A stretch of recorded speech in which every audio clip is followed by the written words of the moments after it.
Hello rock stars. तो कैसे हैं आप सब। आज ये जो ह्यूमन रिप्रोडक्शन है, ठीक है, human reproduction in human being, ये चैप्टर का आज लास्ट लेक्चर है जिसको हम ख़त्म करने वाले हैं आज। तो फटाक से स्टार्ट करते हैं जो जहाँ तक पिछली बार रह गया था। ठीक है, वो क्या था, ये जो ठीक है ये बचा हुआ है प्रेगनेंसी एंड एम्ब्रियोनिक डेवलपमेंट। ठीक है, ये बचा हुआ है। तो ये क्या होता क्या है देखते हैं। When the implantation is done, implantation जब हो गया उसके बाद क्या, ठीक, finger like projection develops on the trophoblast known as chorionic villi. मतलब ये जो, ठीक है, इम्प्लांटेशन हो गया है तो ये जो ट्रोफोब्लास्ट की लेयर थी, ठीक है, ये जो ट्रोफोब्लास्ट की लेयर थी ब्लास्टोसिस्ट में, उसमें से फिंगर लाइक प्रोजेक्शन उसमें से क्या होता है, डेवलप होता है, जिसे हम लोग कहते हैं कोरियोनिक विलाई। ठीक है, कोरियोनिक विलाई। आगे देखते हैं। Which are surrounded by the uterine tissue and maternal body. मतलब जो यूट्रस की जो टिश्यू है और मैटरनल ब्लड, उसको क्या होती है, कवर किए होते हैं पूरी तरीके से। ठीक है, पूरे इस तरीके से अगर हम दिखाएं यहाँ पर,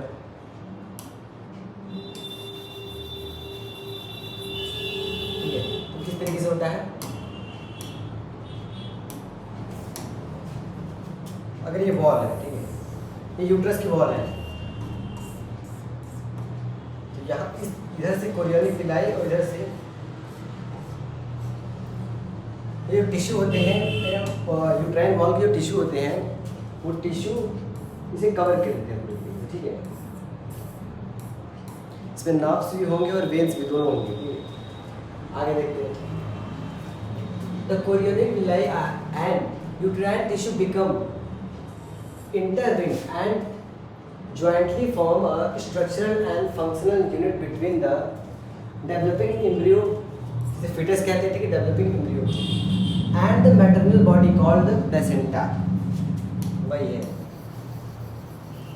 structural and functional unit between developing embryo and maternal blood, अरे सॉरी maternal body। मतलब ये जो यूट्रस की वॉल थी और ये ब्लास्टोसिस्ट, ये जब अटैच हो जाते हैं, ठीक है, इनके बीच एक स्ट्रक्चरल एंड फंक्शनल यूनिट होता है, इसे कहते हैं प्लेसेंटा। मतलब ये जो फीटस है और ये मदर के जो यूट्राइन वॉल है उसको अटैच किया हुआ है, जोड़े रखता है। ठीक है, ठीक है, और फंक्शनल क्यों कहते हैं, क्योंकि फंक्शनल इसलिए कहते हैं कि जो भी फीटस में जो भी वेस्ट प्रोडक्ट है, ठीक है, वो वहाँ से प्लेसेंटा के थ्रू ही बाहर आता है और न्यूट्रिशन जो है प्लेसेंटा के थ्रू ही आता है। तो इसका बहुत रोल है प्लेसेंटा का, इसलिए हम क्या कहते हैं फंक्शनल यूनिट। अब देखते हैं। हाँ, the placenta makes the path for the supply of nutrients and oxygen to the embryo and the removal of carbon dioxide and waste material। ठीक है, तो प्लेसेंटा क्या करता है, मदर से न्यूट्रिशन लेता है और वेस्ट प्रोडक्ट रिमूव भी होता है प्लेसेंटा के थ्रू। अगला पॉइंट है, the placenta is attached to the embryo through an umbilical cord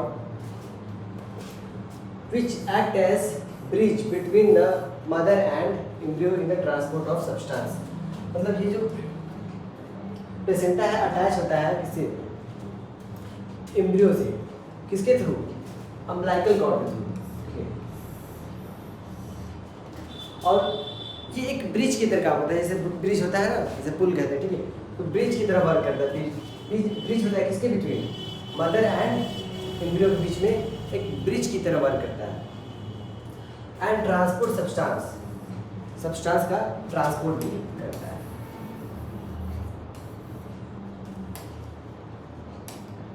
आगे क्या है, the placenta also produce hormone like placental lactogen, इसे एच ह्यूमन प्लेसेंटल लैक्टोजन, ठीक है, HPL, human chorionic gonadotropin, progestogens, oestrogen etcetera. ये जो तीनों हार्मोन है ये किसके कौन सिक्रेट करता है? प्लेसेंटा सिक्रेट करता है, ठीक है, placenta. Hormone like HCG, HPL and relaxin are produce in women only during pregnancy. मतलब ये तीनों हार्मोन है कब रिलीज होते हैं? जब प्रेगनेंसी है, ठीक है। अगर प्रेगनेंसी नहीं होती हार्मोन रिलीज नहीं होते। और अगर हम बात करें तो जो प्रेगनेंसी टेस्ट होता है पता चले कि कैसे पता चले कि लेडी प्रेग्नेंट है या नहीं है, तो इन्हीं हार्मोन से पता चलता है, ठीक है, कि लेडी प्रेग्नेंट है या नहीं है।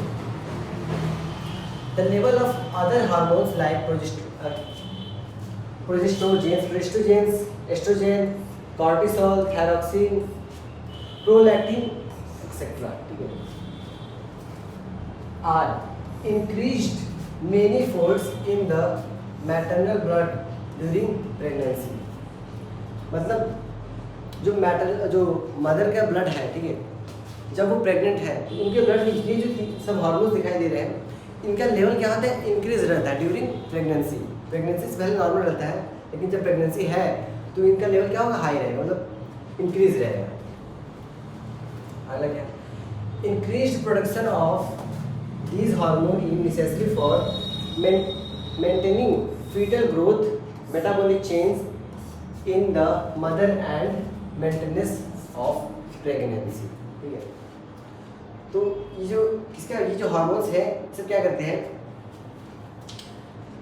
जो फीटल का जो ग्रोथ है उसको मेंटेन करते हैं, और जो मेटाबॉलिक एक्टिविटीज़ होती है मदर में उस टाइम थोड़े से और फास्ट हो जाती हैं, ठीक है, उसको इंक्रीज कर देता है, और प्रेगनेंसी को मेंटेन किए रहते हैं हार्मोन। अगर हार्मोन डिसबैलेंस, हार्मोन का लेवल कम हुआ तो प्रेगनेंसी मतलब अच्छे से प्रेगनेंसी नहीं हो सकती है, वो अबॉर्ट भी हो सकता है अगर हार्मोनल इम्बैलेंस हुआ तो।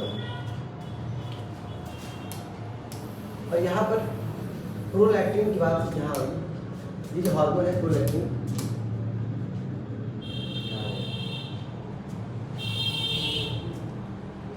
प्रोलैक्टिन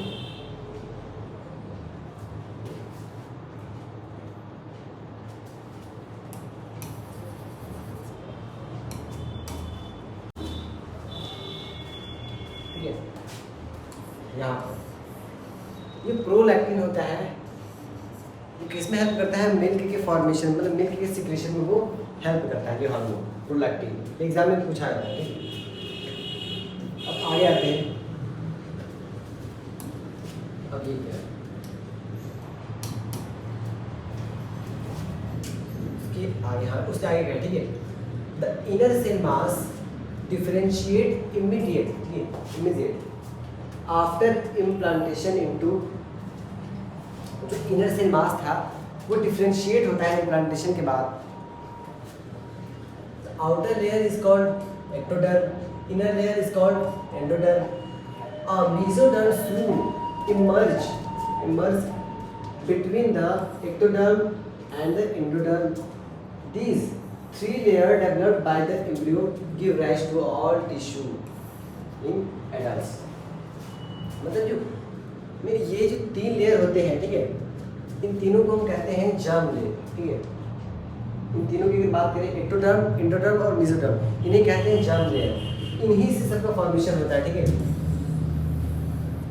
जितने भी मतलब हमारे बॉडी जितने भी ऑर्गन्स है सब है, सबका फॉर्मेशन इन्हीं तीन लेयर से होता है, ठीक है, एक्टोडर्म, एंडोडर्म और मेसोडर्म। इन्हें कहते हैं जर्म लेयर। अगला टॉपिक और लास्ट टॉपिक ये क्या है? पार्चुरेशन एंड लैक्टेशन, ठीक है। पार्चुरेशन क्या होता है? मतलब बेबी का जो डिलीवरी ऑफ बेबी उसे कहते हैं पार्चुरेशन। इसमें ये देखना है, पहला क्या बोला है? Gestation period. जेस्टेशन पीरियड होता है मतलब जो एम्ब्रियो का डेवलपमेंट होता है, डेवलपमेंट ऑफ वो कह सकते हैं हम, प्रेगनेंसी का जो टाइमिंग होता है उसे कहते हैं जेस्टेशन पीरियड। एम्ब्रियोनिक डेवलपमेंट कितने टाइम का होता है? 9 मंथ, ठीक है। जेस्टेशन पीरियड किसे कहते हैं? एम्ब्रियोनिक डेवलपमेंट का जो टाइमिंग है, कितने टाइम तक वो डेवलप करता रहता है, तो उसे कहते हैं जेस्टेशन पीरियड। और कितने मंथ का होता है? 9 months. The average duration of human pregnancy is about 9 month लिखा हुआ है, ठीक है। अब पार्चुरेशन क्या होता है? Strong contraction of the uterus at the end of pregnancy cause exclusive या डिलीवरी, ठीक है, of the foetus. This process of child birth is called parturition. मतलब भाई, मतलब डिलीवरी ऑफ बेबी, वही क्या है? पार्चुरेशन।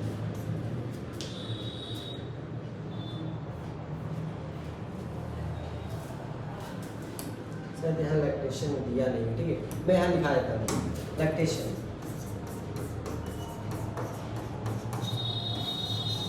ठीक है, लैक्टेशन। लैक्टेशन क्या होता है? जो मदर में मिल्क का फॉर्मेशन होता है, ठीक है, जब मिल्क का फॉर्मेशन होता है उसी प्रोसेस को क्या कहते हैं? लैक्टेशन।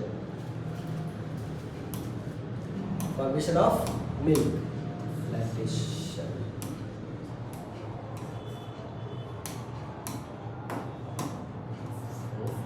लैक्टेशन क्या होता है? Formation of milk.